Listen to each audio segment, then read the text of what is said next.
its simplest definition is the power to do something. Due to my 621 follower count, I, Chandler Cronk, have more agency than Jenna and Julie, therefore making me more powerful. Instagram gives power to anyone, no matter social class or economic standing. Things such as the popular page, follower counts, amount of likes a user gets a picture, and celebrity accounts all serve as examples of this. Instagram was launched in 2010, and by June 2014, there were 75 million daily users. 27.5% of Americans use Instagram, and by 2018, there will be an estimated 106.2 million American users. With this many users, material on Instagram has the ability to influence a nation. Agency of Instagram is complicated because many things may seem trivial, such as Kim Kardashian cropping out her daughter in a selfie. Kay posed for a selfie with baby North on Instagram yesterday, but apparently by Kim's standards, North didn't make the cut. Of course, I'm kidding. Kim did crop North out of the photo, but it wasn't for diva reasons. To catch you up, Kim posted a photo on Instagram yesterday where you can clearly tell that she's holding baby North, but the photo only shows Kim, which signals a very obvious crop job. Kim clearly didn't think anything of it because she simply captioned the photo with a kissy face emoji, but the rest of the internet freaked out. Between the gossip blogs and the comments on Instagram, you would swear the world was ending because people were appalled by the fact that Kim cropped out her baby. Listen to some of these comments. One person wrote, quote, "You need to be bagged, locked away, child taken away. Please don't reproduce. It would be considered child abuse. I have nothing good to say about you." Another said, "It's a shame to crop your daughter. It's getting worse and worse with your ego." Yeah, I can't make this stuff up. People really do have this much time on their hands.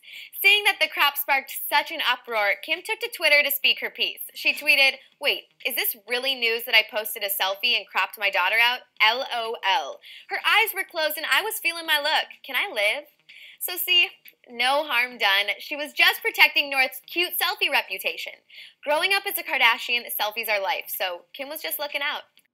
Although attention is given to trends that are meaningless, Instagram also uses its agency to highlight inspiring and powerful movements, such as red balloons for Ryan. Jackie Saldana was a prominent user on the social media app when her son, Ryan, age 3, was hit and killed by a car. She shared her feelings on Instagram and eventually started a blog that acted as her diary. Her followers on Instagram rallied around her and created a GoFundMe.com to cover the funeral costs. Her story made national news. And I'm trying to keep it together right now because you're amazing. You inspire me. And what you and your husband have gone through losing a 3-year-old child, I can't imagine. I can't imagine. But everyone has been writing to us. We got a letter from someone from North Carolina, from Kaylee, from someone from Maryland, from Florida. Everyone telling me about your blog and how much it helps them. And I know that what you have lost is something that you can't ever explain or imagine. Know that you are helping a lot of people with your blog, and continue. Wow, thank you so writing much. your blog, and continue knowing that you are just. I'm sending you love all the time. Well, thank you. Although the author is clearly not in control of meaning, he or she has nevertheless functioned as a guarantee of meaning throughout much of the history of literary criticism. Was once said by Neil and Giroux in the Authority chapter of the Theory Toolbox to explain how an author provides validation of an idea, but individuals who apply that idea to their own life are the ones who create meaning. Jackie was the author of the Baby Boy Bakery blog, and she created the meaning to start. However, soon after people started to come to her for support with their own problems, changing the meaning of her blog from a diary to a conversation. They also mention in the Culture chapter that cultures influence subjects as much as subjects influence cultures. Jackie influenced popular culture through her blog and Instagram, and the ideas generated there went on to influence those who interacted within the space. Jackie's story not only reached the entire country, but also influenced a situation close to home. Zach Ballinger was a 13-year-old boy who was active in the sneaker community online. Last year, he unexpectedly ended his life and left behind a grieving community. Keith Ward, who knew Zach through a Facebook page, reached out to Zach's family in an incredible way. I never bumped into him in person. I never sold sneakers, talked to him personally on the page. He was just a regular contributor. Actually, kind of like talked a lot of crap, if I'm honest. Like, he was the 13-year-old kid that would like see someone's shoes and be like, "You're a bitch," over nothing. So I didn't really know him except that he had this really ferocious 13-year-old presence on the page, and that was it. To this day, the first time I met him, as depressing as this sounds, was when I saw him in his casket. What did you end up doing to help Zach's family? So I woke up one morning, and I keep a pretty close track of the sneaker community and what's happening. And the first thing I saw at 5:30 was a late night post that had hundreds of comments, thousands of likes, informing us that one of our users had taken his own life. And given his age and given his connection to some family of students that I have here in the district, I just felt compelled that this needed to be about community. This needed to be about making people aware that every once in a while you can get help from places you might not expect to see it. And sometimes I think we have to be those spaces. So we kind of riled up the sneaker community and tried to do something to benefit the family, and put together a GoFundMe. And it was very successful. So that was huge for us. How much money did you end up making? GoFundMe produced $7,000 in the first 72 hours or so, and then we threw a party. One of my buddies is a store manager at one of the local sneaker stores, and I asked him if we could take over the store for a night and just throw a huge party. And I called up every contact that we had. We had OC Fat Boys brought barbecue, and Twin Trees bought pizza, and people donated water and drinks, and I think we had raffles. People donated hundreds and hundreds of dollars worth of shoes and merchandise, and I think by the end of everything, from our live event and our GoFundMe combined together, it ended up being just shy of $11,000 that we were able to donate to the family. Where did you get the idea to create the GoFundMe? So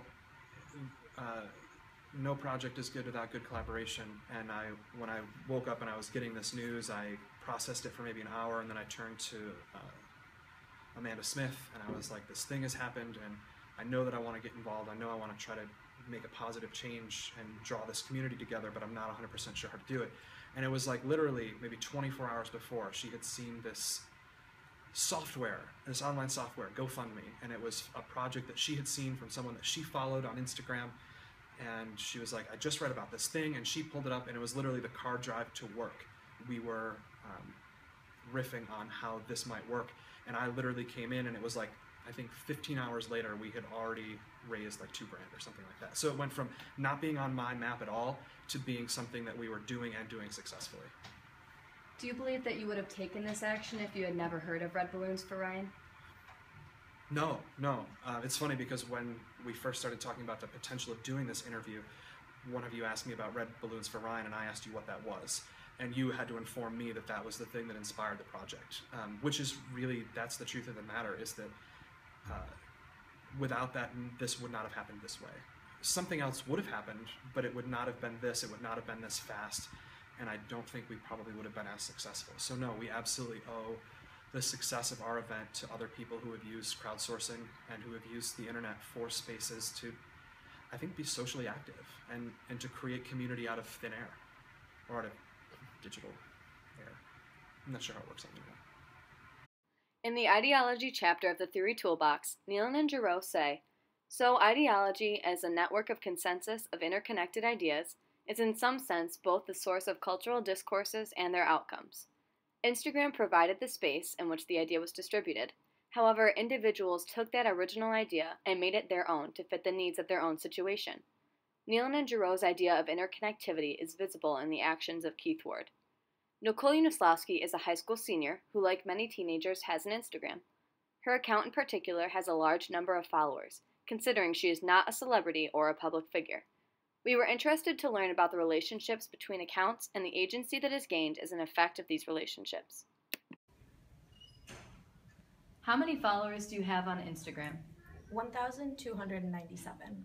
What was the most amount of likes you have ever gotten on one picture? 330. How do you think you got all of your followers?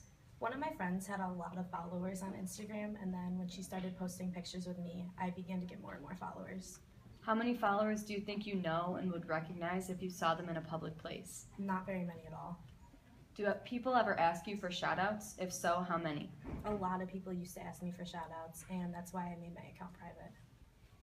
Nealon and Giroux said, to have agency, you seem to need to wield a certain amount of power, but you also need to have a sense of how power in its various manifestations is at work with you. This quote from the agency chapter in the Theory Toolbox directly relates to Nicole, and that her number of followers gives her authority in the Instagram community, but she will only continue to maintain her agency if she continues to provide her followers with interesting content. In many cases, Instagram is seen being used as a promotional website for businesses and individuals by posting pictures of material goods or themselves. In other cases, such as the Baby Boy Bakery account, people use Instagram as a support system to connect with others who have lost someone or something. Both types of uses of Instagram have agency, even though one may be perceived of having more importance. They both have the same following behind both of them.